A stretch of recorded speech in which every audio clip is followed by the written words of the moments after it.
প্রিয় অষ্টম শ্রেণীর শিক্ষার্থীরা, আশা করি সবাই ভালো আছো। তো আজকে আমরা যে অ্যাক্টিভিটি আলোচনা করব সেটা হলো কত 7.3.1। তো এখনকার যে প্রশ্ন পদ্ধতি, সেই প্রশ্ন পদ্ধতিতে তোমরা প্রত্যেকটা টেক্সটকে তোমরা ভালোভাবে বুঝতে হবে যে প্রত্যেকটা টেক্সটের কি অর্থ। সেই অনুযায়ী তোমাদেরকে question, fill in the gaps, matching, এই সকল জিনিসগুলো আনসার করতে হবে। তো আমি এখন যেটার প্রতি গুরুত্ব দিই যে তোমরা প্রত্যেকটা টেক্সট অর্থ সহ ভালোভাবে বোঝার চেষ্টা করো। তো আমরা আজকে এই অধ্যায়ে যেই টেক্সটটা দেওয়া আছে 7.3.1-এ, সেই টেক্সটের অর্থটা আমরা বুঝে নেওয়ার চেষ্টা করব। তো আমি এখন প্রত্যেকটা টেক্সটের অর্থ তোমাদের জন্য আলাদা করে দিয়ে রেখেছি, তোমরা সেটা পড়ে নেবে, আমি আর পড়ছি না। এখানে এই প্রথম যেই অংশটা, সেটার প্রথম অংশের অনুবাদ হলো এতটুকু: Prasun is curious. Prasun is a curious young boy who loves to learn different language. Prasun একজন কৌতূহলী ছেলে যে বিভিন্ন ভাষা শিখতে ভালোবাসে।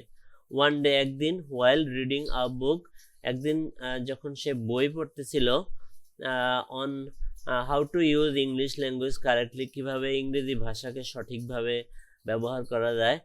হি lost himself in the book, সে তার নিজেকে বইয়ের মধ্যে হারিয়ে ফেললো। And started his learning journey, এবং শুরু করলো তার পড়ার যেই শুরু। সে ভাষা শিক্ষা তার শেখার যাত্রা শুরু করলো উইথ হিজ ল্যাঙ্গুয়েজ টিচার, তার ল্যাঙ্গুয়েজ টিচার, তার ভাষা শিক্ষকের সাথে। এলো কি এ টকিং প্যারট, কথা বলার প্যারটের সাথে, কথা বলার টিয়া পাখির সাথে। তো তোমরা পড়ে নিবে, আমি সেটা পড়ছি না, আমি নিচে চলে যাচ্ছি। তারপরে যে অংশটা, a lovely name, how fluently you speak English, you will help me to speak English fluently and correctly, said Portion. তো এখানে একটি সুন্দর নাম, এখানে কি ছিল? এ লাভলি নেম, একটি সুন্দর নাম। তুমি কত সুন্দরভাবে ইংরেজি বলো, তুমি কি আমাকে ইংরেজি সঠিকভাবে এবং সাবলীলভাবে বলতে সাহায্য করবে? প্রসূন বলল। তখন পলি বলল কি, আমি খুবই আনন্দিত হব। প্রথম যে বিষয়টি তোমাকে জানতে হবে তা হলো বাক্যের বিষয় এবং বিষয়টি কিভাবে একটি প্রক্রিয়ার সাথে সম্পর্কিত, সেটা তোমাকে প্রথমে শিখতে হবে। পলি বলল। এটা কি? প্রসূন জিজ্ঞেস করলো। আচ্ছা, এর অর্থ হলো যে বাক্যের বিষয় এবং ক্রিয়াপদ সংখ্যা এবং কাল অনুযায়ী সামঞ্জস্যপূর্ণ হতে হবে। তারপরে কি? প্রসূন, ক্রিয়াপদগুলির বিভিন্ন রূপ রয়েছে যা ক্রিয়ার বিভিন্ন সময় নির্দেশ করে। আসো আমরা ক্রিয়াপদগুলির বিভিন্ন ব্যবহার সময়ের সঙ্গে সম্পর্কিতভাবে শিখি। পলি বলল। পলির নিচের টেবিলটি দেখালো, যেখানে তিনটি সাধারণ কাল,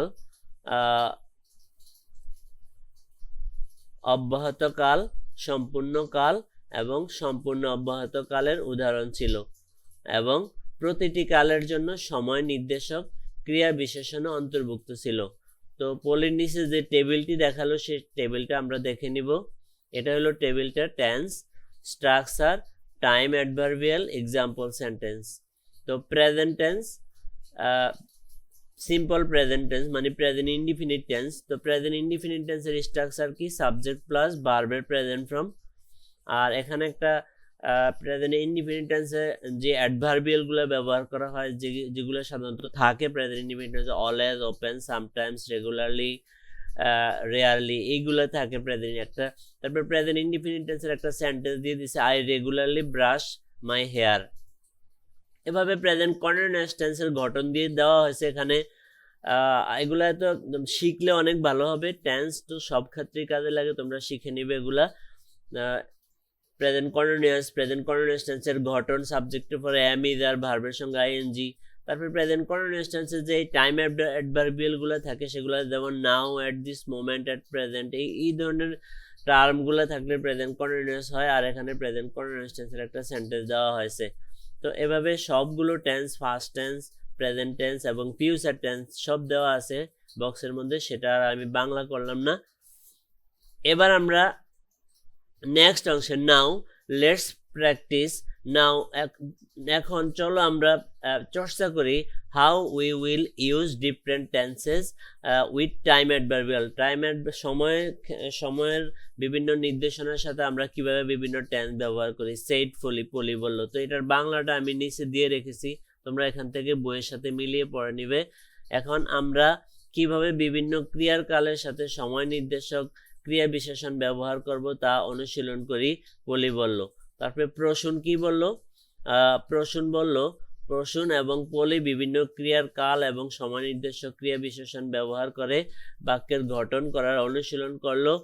উদাহরণস্বরূপ প্রসূন বলল, আমরা 1 ঘন্টা ধরে হাঁটছি এবং আমরা পৌঁছানোর সময় আমি আরো শিখে যাব। ভালো হয়েছে প্রসূন, তুমি দ্রুত শিখছো, পলি বলল। তো এভাবে বাংলাগুলা তোমরা এই অংশের যে বাংলাটা আছে সেটা তোমরা আশা করি শিখে নিতে পারবে বইয়ের সাথে মিলিয়ে 1, 2, 3, 4 এভাবে প্রত্যেকটা মিলিয়ে তোমরা পড়ে নিবে। আশা করি তোমরা বুঝতে পারবে। তারপরে তোমরা কোনো কিছু যদি না বুঝো আমাকে অবশ্যই কমেন্টস করে জানাবে। এবার এখানে আমরা শিখেছিলাম কত? নাম্বার 5 পর্যন্ত, 1, 2, 3, 4, 5। এবার এখানে আছে 6 থেকে বাকি অংশটা, 6, 7, 8, 9, 10, 11, 12 এই 12 পর্যন্ত যে 6 থেকে 12 পর্যন্ত যেই টেন্সের যে বর্ণনাগুলো আছে সেগুলার অনুবাদ এখানে দেওয়া হয়েছে 6।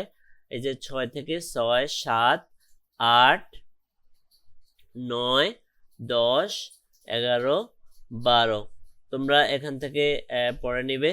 আশা করি তোমরা আজকের এই ভিডিওটা দেখে অবশ্যই উপকৃত হবে। ভিডিওটা কেমন লাগলো সেটা অবশ্যই আমাকে কমেন্টস করে জানাবে। তোমাদের কমেন্টসে অপেক্ষা রইলাম। আর তোমরা ভিডিওটা অবশ্যই তোমাদের ফ্রেন্ডদের কাছে শেয়ার করে দিবে যাতে তারা উপকৃত হতে পারে। আজকে আর কথা বাড়াচ্ছি না, সবার সুস্বাস্থ্য ও দীর্ঘায়ু কামনা করছি। যারা আমার চ্যানেলটাকে সাবস্ক্রাইব করো না অবশ্যই চ্যানেলটাকে সাবস্ক্রাইব করে রাখবে।